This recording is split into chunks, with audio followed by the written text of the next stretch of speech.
I'll have to play my bongo beat. Jaya Radha Madhava Kunja Bihari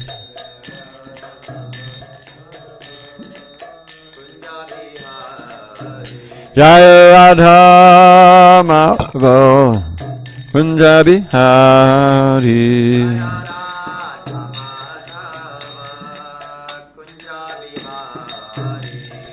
Gopijana Vallabha Girivaradhari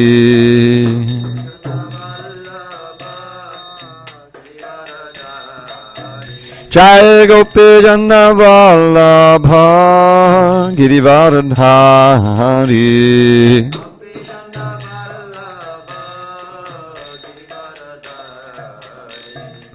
Yashodanandana Braja Jana Ranjana Yashodanandana Braja Jana Ranjana Yamuna Tira Vanachari Yamuna Tira Vanachari Jaya Radha Madhava Kunja Bihari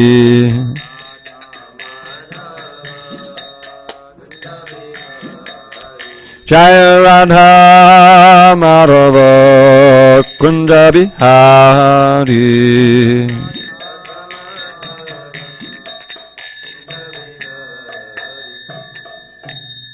Jai Om Vishnupad Paramahansa Parudikacharya Ashtotartha Shri Srimad His Divine Grace Srila A.C. Bhakti Vedanta Swami Prabhupada Ki Jai ISKCON BBT Founder Acharya Srila Prabhupada Ki Jai Jai Om Vishnupad Paramahansa Parudikacharya Ashtotartha Shri Srimad His Divine Grace Srila Bhakti Siddhanta Saraswati Thakur Ki Jai Ananda Koti Vaishnavin Ki Jai Namacharya Srila Haridas Thakur Ki Jai Kantaraj srimadbhagavatam Ki Jai Samaveta Bhaktivinoda Ki Jai.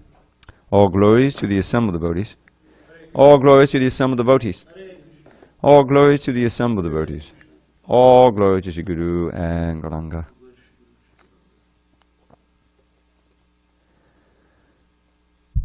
Narayanam Namaskritya Narang Chaiva Narottamam Devim Saraswatim Vyasam Tato Jai Mudiriyet. Before reciting the Srimad Bhagavatam, which is our very means of conquest, we should offer our respectful obeisances unto Lord Narayan, the Supreme Personality of Godhead, and to Narayan Rishi, the supremest human being, and to Mother Saraswati, the goddess of learning, and to Srila Vyasadeva, the author, and unto Srila Prabhupada, the translator, commentator, and our spiritual master. Nashta prayesh abhadreshu Nityam Bhagavata Sevaya Bhagavatyuttama Shloke Bhakti Bhavati Naishtiki. By regular attendance in classes on Srimad Bhagavatam and by rendering devotional service to the pure devotee, all that is inauspicious within the heart is destroyed almost to nil, and loving devotion to the Supreme Lord, who is glorified in transcendental songs, is established as an irrevocable fact. Om Namo Bhagavate Vasudevaya. Om Namo Bhagavate Vasudevaya. Om Namo Bhagavate Vasudevaya.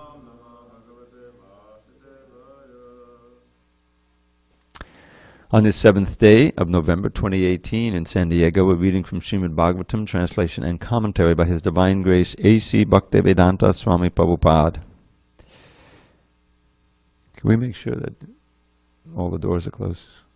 Thanks.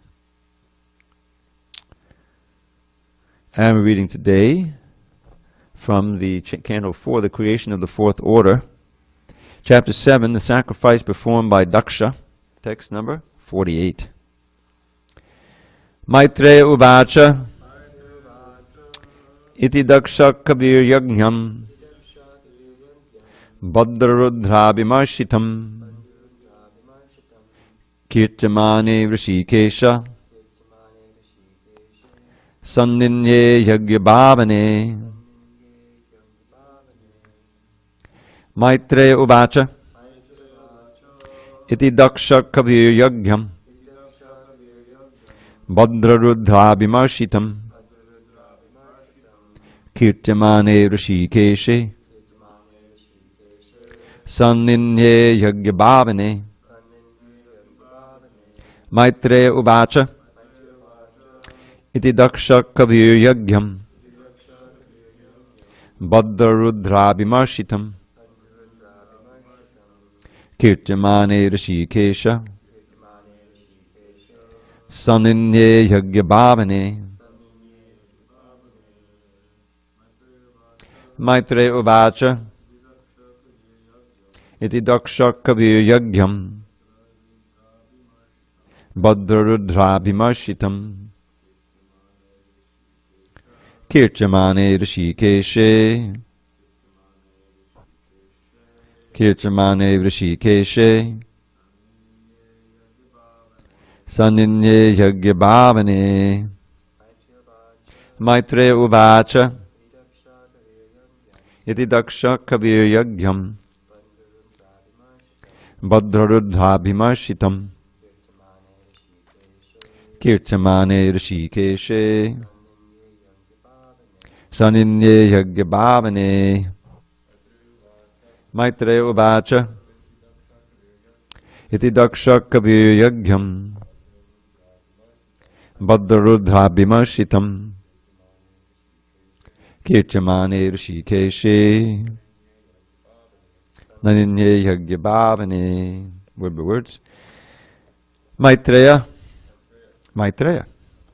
Uvacha said, Iti thus, Daksha Kavihi being purified in consciousness, Yagyam the sacrifice, Bhadra O Vidura, Rudra Abhimarshitam devastated by Virabhadra. Can you say it too? Okay, there's only 3 of us, so we need everyone. Kirtamane, being glorified. Rishikeshe, Rishikesh, Lord Vishnu. Saninye, arranged for restarting. Yagyabhavane, the protector of sacrifice. Translation. Sri Maitreya said, after Lord Vishnu was glorified by all present, Daksha, his consciousness purified, arranged to begin again the yajna which had been devastated by the followers of Lord Shiva. No purport, read on. Bhagavan svena bhagena sarvatma sarvabhaga bhuk daksham babasha abhashya priyamana ivanaga. Maitreya continued, my dear sinless Vidura, Lord Vishnu is actually the enjoyer of the results of all sacrifices. Yet because of his being the supersoul of all living entities, he was satisfied simply with his share of the sacrificial offerings. He therefore addressed Daksha in a pleasing attitude. Purport. In the Bhagavad Gita 5.29 it is said, Bhoktarang yagyatapasam. Lord Vishnu or Krishna is the supreme enjoyer of all the results of sacrifices, austerities, and penances. In whatever one may engage, the ultimate goal is Vishnu. If a person does not know that, he is misled. As the Supreme Personality of Godhead, Vishnu has nothing to demand from anyone. He is self-satisfied, self-sufficient. But he accepts the offerings of yajna because of his friendly attitude toward all living entities. When his share of the sacrificial results was offered to him, he appeared very pleased. It is said in the Bhagavad Gita 9.26, Patram pushpam palam toyam yome bhaktya prayachati. If any devotee offers him even a small leaf or a flower or water, if it is offered with love and affection, the Lord accepts it and is pleased. Although he is self-sufficient and does not need anything from anyone, he accepts such offerings because, as Supersoul, he has such a friendly attitude toward all living entities. Another point here is that he does not encroach upon another's share. In the yajna, there is a share for the demigods, Lord Shiva and Lord Brahma, and a share for Lord Vishnu. He, Lord Vishnu, is satisfied with his own share and does not encroach upon others. Indirectly, he indicated that he was not satisfied with Daksha's trying to deny Lord Shiva his share. Maitreya addressed Vidura as sinless because Vidura was a pure Vaishnav and never committed any offense to any demigod. Although Vaishnavas accept Lord Vishnu as the supreme, they are not prone to offend demigods. They give the demigods proper respect. Vaishnavas accept Lord Shiva as the best Vaishnav. For a Vaishnav, there is no possibility of offending any demigods. And the demigods are also pleased with the Vaishnav because they are faultless devotees of Lord Vishnu. Om Jnana Timirandasya Jnanandjana Shalakaya Chakshu Unmilitam Mena Tasmai Shri Gurave Namaha. I was born in the darkness of ignorance, but my spiritual master Srila Prabhupada opened my eyes with the torchlight of knowledge. I offer my humble obeisances unto him and all members of Sri Parampara. So we find now Daksha is thoroughly chastised and respectful. He's standing there with his goat head. We should remember that. It's hard to be too proud if you have a goat's head. But everything is in order now. And when the offerings are made in the sacrifice, one part of it goes to Vishnu. Because Vishnu is part of the Hindu trinity, Brahma, Vishnu, Shiva. And he has an important role to play in the maintenance of the universe. He's sometimes considered one of the three, on the same level as Brahma and Shiva. Now, Vaishnavas know that that's not true, that he's beyond, he's completely transcendental. And Brahma is usually a living entity. Shiva is in his own tattva, but he's not Vishnu. But here he's taking the role of more or less a demigod in terms of the sacrifice. And so Prabhupada makes this point that he just took his own share rather than saying, what are you doing? You should offer everything to me. Now in the Gita, we see that Krishna several times, he makes the point, no worship of the demigods. If you worship me, you're worshiping indirectly. If you worship the demigods, you're worshiping me indirectly. Aham hi sava yajnanam bhokta cha papadevacha natamama bijan ditvena just chabunti te. That I am the enjoyer of the results of all sacrifices. Aham hi sava bhokta cha prabhu, and the master papadevacha. Those who don't recognize that fall down. Whatever you offer to the gods is actually offered to me, but it's avidi purvakam. No, it's in the wrong way, and you don't get a good result. The best thing you can do is go to the heavenly planets, but then you come back down again. So he's very much... Now, but the interesting thing is in the third chapter, when he's talking about Jagya, then he does talk about worship of the demigods. Those who are pious, they worship the demigods, nourishing the demigods will nourish you, and this way everything will prosper. Right? He talks about that. That's the only place in the Gita where there's some positive mention of worship of the demigods. So Prabhupada immediately says in the purport that Krishna is by nature the enjoyer of all sacrifices. Bhoktaram hyagitapasam. If you want peace, you have to recognize the truth in this verse. And the first statement is that Krishna says, Bhoktaram hyagitapasam. I am the actual goal and enjoyer of all your sacrifices and all your austerities. And Prabhupada throws in the penances there. He often compares them. And that's interesting that he does, because austerity is also practiced by the demons. Right? Hiranyakashipu was famously austere to get some material benefit. But penance is there only when you're repentant. When, you know what I mean? It's almost like, it's like a Christian word. You're a penitent. Penitent is a noun.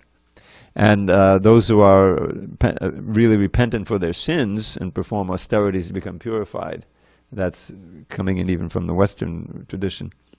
But so we don't just perform austerities, we perform tapodivyam, divine austerities for the purification of the existence, as Rishabdev says, rather than austerities to become powerful and kill the enemies, whatever. So Krishna is the actual goal of all these sacrifices, austerities, penances. Whatever we may engage, the ultimate goal is Vishnu. Now Prahlad Maharaj, in his instructions to his father, which he didn't want to hear, he has this famous line, Natevadu svarkatatimi Vishnum, that people who are too much involved in, the word uses griha vrata, how's it go? Matyuna Krishna Padadaksatova Mitoba the Griha Vratanam. Those who've taken a vow to try to enjoy materialistic family life. And they're just chewing the chewed, and their senses are uncontrolled. For them, they have no idea that Vishnu is the goal of their life. Natevadu svarta gatimi Vishnu. Very important word for us is this word svarta. Means the goal of the soul, not just of the external body, you see. So ordinary people have no idea that the goal of their life is Vishnu, is getting out of this bond of birth and death in their spirit. They're simply working on bahir artha, external goals. Durashya, which are impossible to ultimately attain. Durashya bahirartha manina. And they're encouraged in this illusory pursuit of external goals, which just lead to birth and death, by other blind people. So you've got the blind leading the blind. That's the third line. And everybody stays bound up. So, on the other hand, the devotees perform sacrifices for Vishnu, for Krishna. They know that whatever we do should be for our purification of our senses, and so we can move a step further toward ultimate purification, in which the love for Krishna awakens. So now here, one who doesn't understand that is misled. So Vishnu, he doesn't need the result of our sacrifices. The demigods are always, coveting their share so that they get properly respected. That's the whole point of tomorrow's Leela, as Indra felt disrespected. And just see, it's so illustrative, again and again. I mean, how many times in the Bhagavatam? 3, 4, 5 times. Indra, who's such a responsible, in such a responsible position, running the weather and the king of the heaven and everything, he becomes overwhelmed by the sense of entitlement, that's not being, pride, and he does something foolish. Most obvious is trying to inundate Vrindavan. If he'd been successful and killed all the cows, it would have been all over for him. But to speak of the people. But when Krishna wanted to get the Parijata flower, he wouldn't give it to him. When Prithu was trying to perform 100 sacrifices, he disguised himself as a sannyasi and stole the last horse. What is that? Just false pride, because the senses are so strong. He's Indriya. Anyway, so he's a demigod, but Vishnu is complete. He has everything already. He's already self-sufficient, as Prabhupada says here, and yet he accepts the offerings of the yajna because of his friendly attitude toward all living entities. In other words, the opportunity to offer anything to Vishnu, a little lamp, a little leaf, flower, patram pushpam palam toyam. The point is, it's a vehicle. It's just an arrangement of Krishna makes through his representatives and material energy, so we can express our love. We can awaken our devotion and love for Krishna. That's the whole point. He doesn't need anything we're doing. We need to offer to him. And he's so friendly that he makes these arrangements and he accepts it. If it's done in the right attitude. Everything in bhakti is all about the service attitude.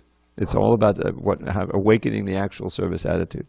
And that's why the relations between devotees, especially a relation with the spiritual master, is so important. Because here you have an actual person who you accept as a representative of Krishna, who you serve and worship. And you can experience giving service and receiving benediction, the smile. Devotees would just live for Prabhupada's smile, because he was, So that is essential for awakening our actual love for Krishna. That's what Prahlad says in his third verse. In that, we should all know those 3 verses. Matyuna Krishna Pada. He tells his father, you'll never be Krishna conscious.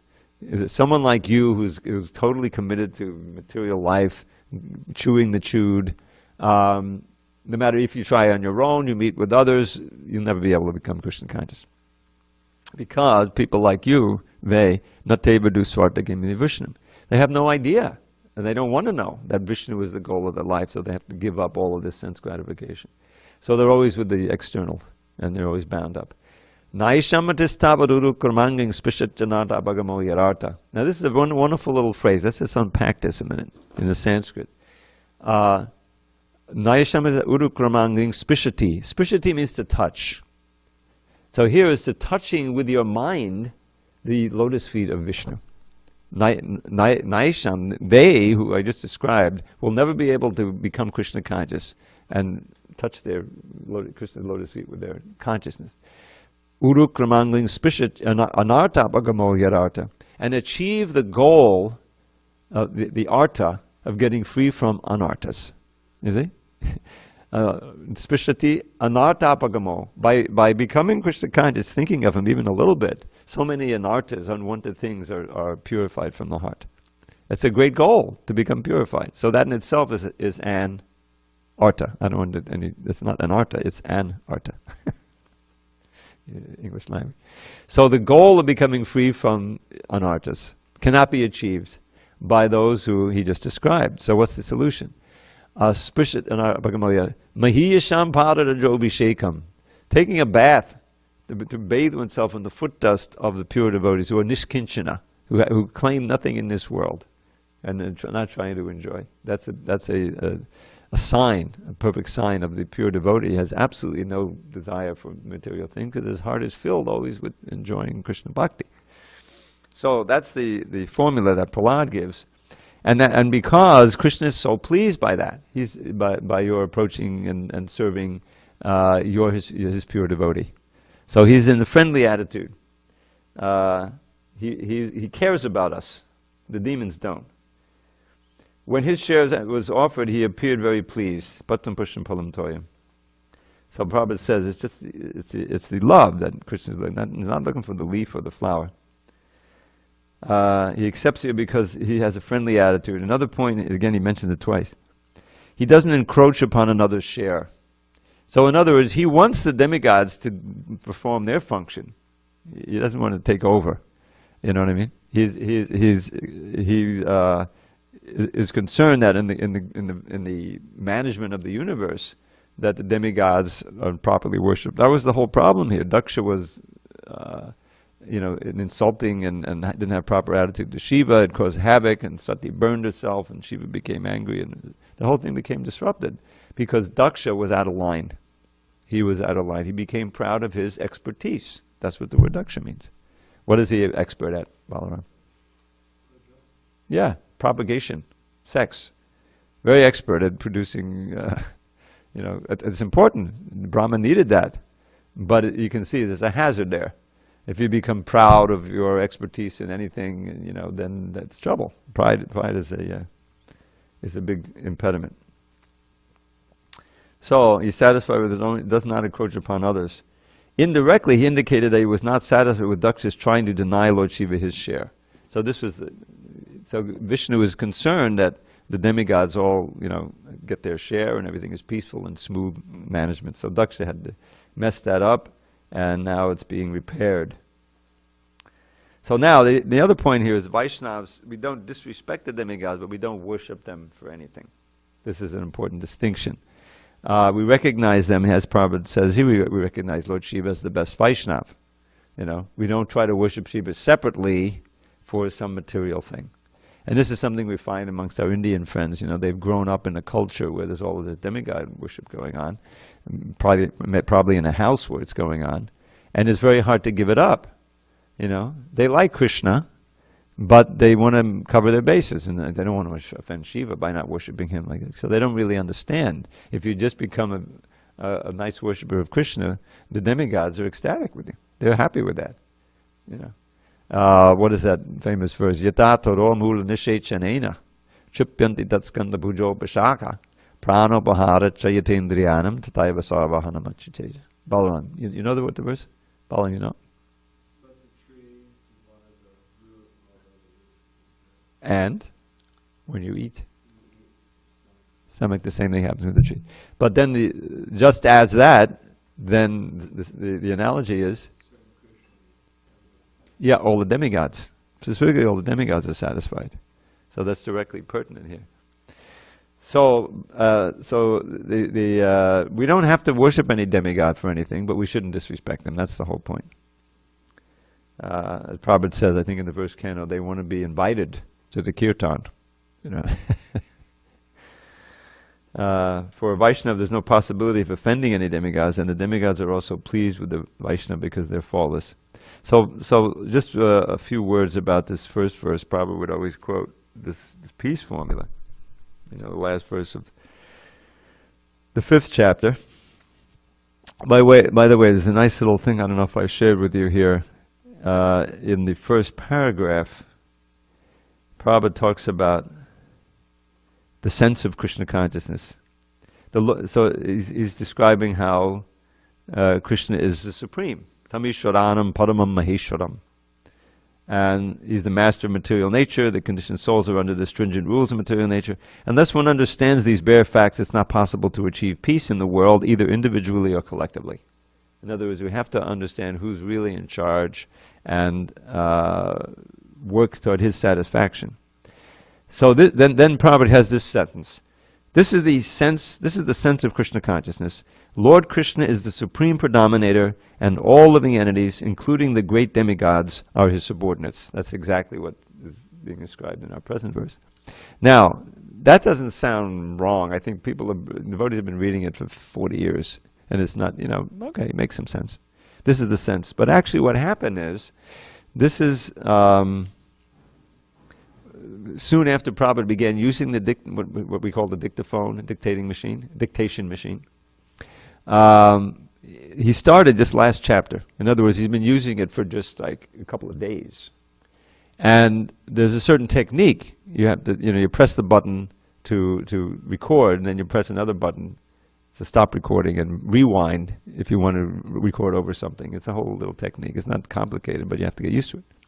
So at the beginning especially, and sometimes later, he would tend to start speaking a little too soon, and some of what he said wasn't recorded.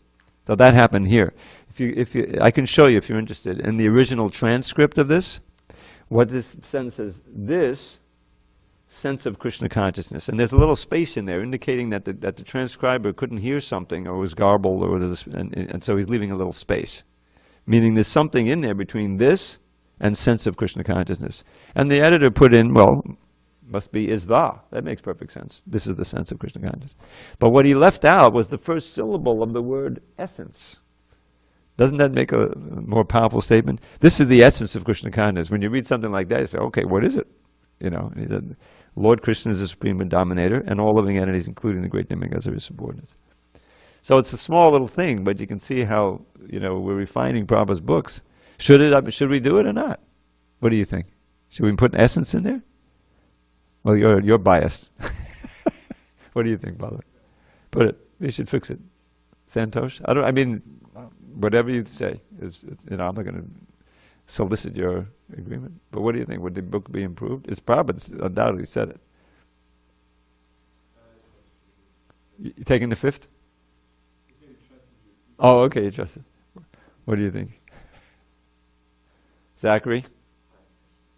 So, essence or sense? When you think about it, sense doesn't really make all that much sense. This is the sense of Krishna consciousness. Did Prabhupada ever say something like that in any of his other books? No. Did he use that word sense? Not in that sense. Prabhupada would use essence, He would use essence. Essence is, yeah. He used sense a lot with all of them. No. And it kind of, it kind of made some sense. This is the sense of the verse or something like that, But anyway, it just slipped by until we finally one devotee wrote me. This is, is this what this means? I looked carefully and said, oh, obviously essence, because I did some research and found that he just started using the dictaphone. What's the difference between if you would say sense and essence? So totally, it makes it. Yeah, sense is just barely makes sense. This is the sense of the passage. This is the sense. It doesn't mean the same thing as essence, but it kind of almost makes sense, and so devotees didn't realize it. See, in English, words kind of bleed into each other. Anyway, it's a unique situation. But I just wanted to share that with you because that's something I just dealt with. But this peace formula in general is something Prabhupada gave a lot of attention to. Don't forget, he came into America in the middle of a war. And that war continued the whole time he was there in the United States. Practically, he came in 65, the war didn't until 75. So every time he came back to the United States, there was that concern of his young men that they were going to be drafted and all this stuff, So he's very much aware of it. You may not remember, if you read Lilamrita, that at a certain point they went up to the UN to do a kirtan by the UN for peace. Because everyone was thinking about this war at the time. And so they went up there, but as soon as they started the kirtan, the guards came out, oh no, you can't, it's too noisy, So they just, I think they sat or stood and just chanted japa for about an hour. Prabhupada wanted to have that. I think there was some news cameras and everything. So it was very much on his mind. This, first of all, the danger to his young, recruits is only a handful, and that's the reason why Achyutananda went to India. He was turning 18, or just 18, the threat of the draft. He was the first one to go to India. There was no ISKCON there. He had to go to the Gaudiya Math, and that's how he learned Bengali and learned to play the drum and everything, And so the peace formula, Prabhupada, this idea that Krishna says shantim. I mean, the second chapter is full of a lot of shanti here, but here specifically, if one wants to attain shanti, relief from material pangs, peace, here he says one does achieve it if he understands these three things. Bhoktaram yagyatapasam. I am the actual enjoyer, the bhokta, the beneficiary of all sacrifices and penances and austerities. Now this is a big challenge to those who are too used to worshiping this god, that god, this god, that god. For devotees to say, oh, that's cool, Krishna is the enjoyer. But it's a big thing. And then Sarvaloka Maheshwaram. I am the master of all planets, of all existences. No one else. And then Suridam Sarvabhutanam.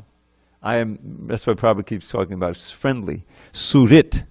He explains, Prabhupada, I just heard him explain it again on a tape, that there's different levels of friends. Just like in English you find there's an acquaintance, there's a friend, there's a good friend, bosom buddy friend, So in Sanskrit, this is the most intimate friend, Surit.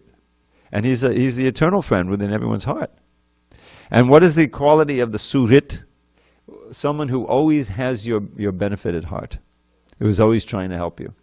You practically can't find a friend like that, really, on the material plane. You may have a good friend, but there's, they come and go, you get separated, or there's just a limit to what they can feel they can do for you. But there's no limit. Krishna is always with us as the super soul. He's always he's giving us good intelligence to live in every single body that we're in.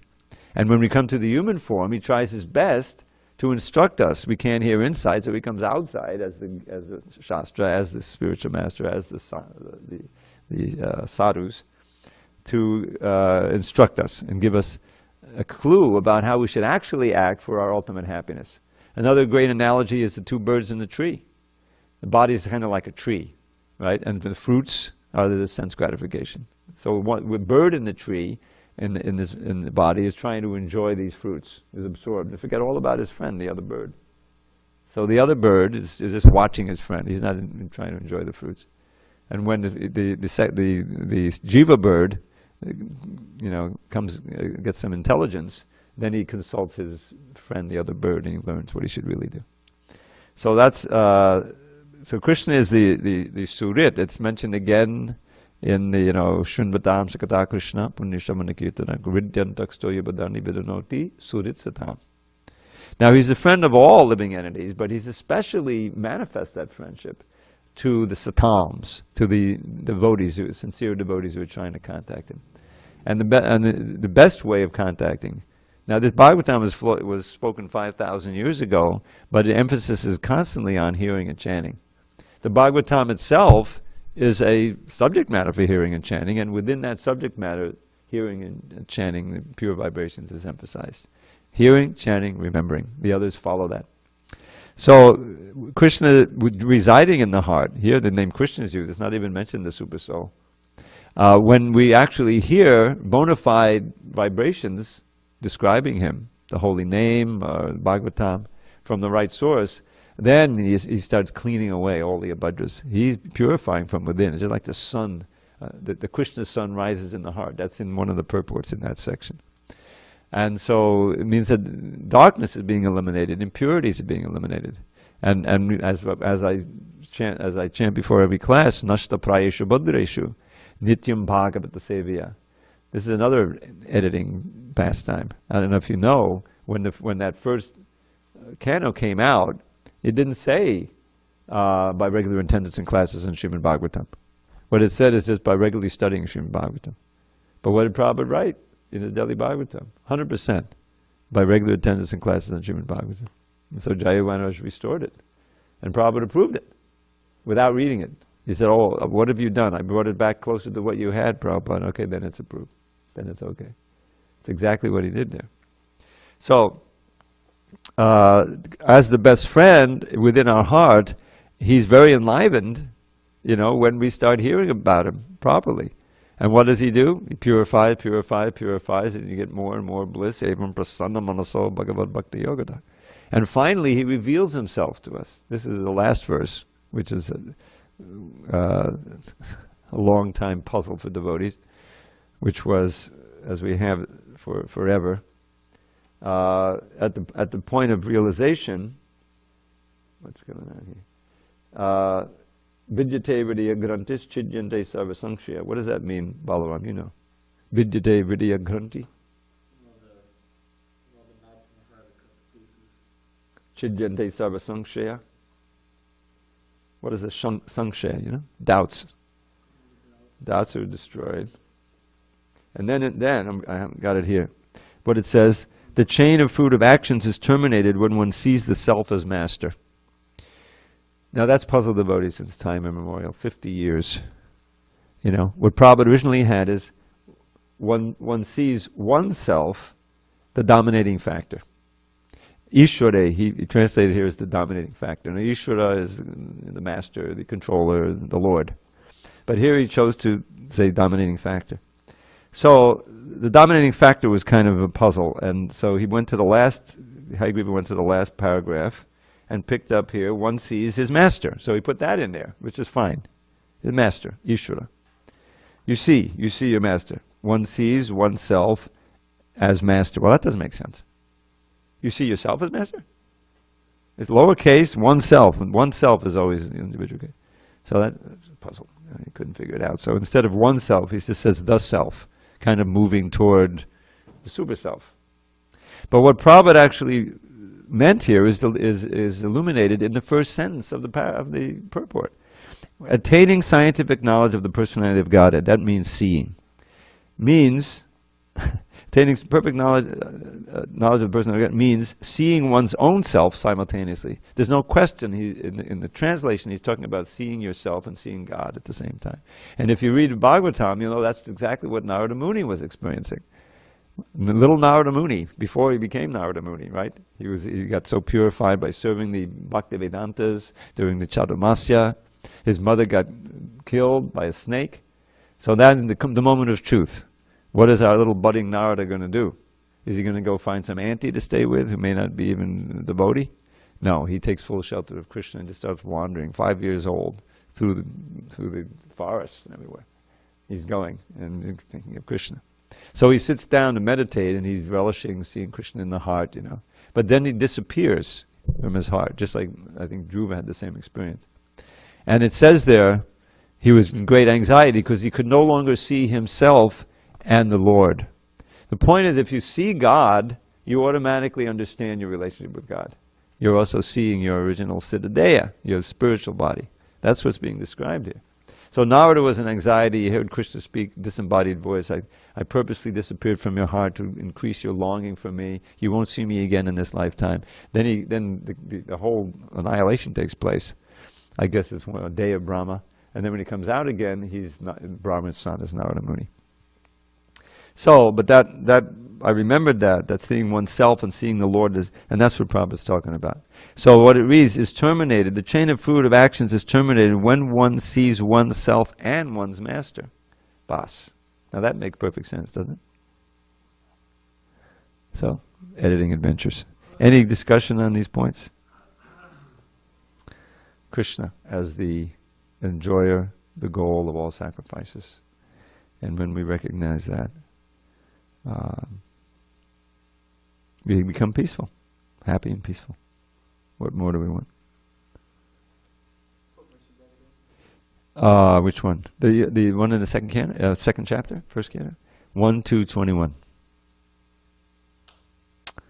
Okay, gentlemen. All glories to Srila Prabhupada.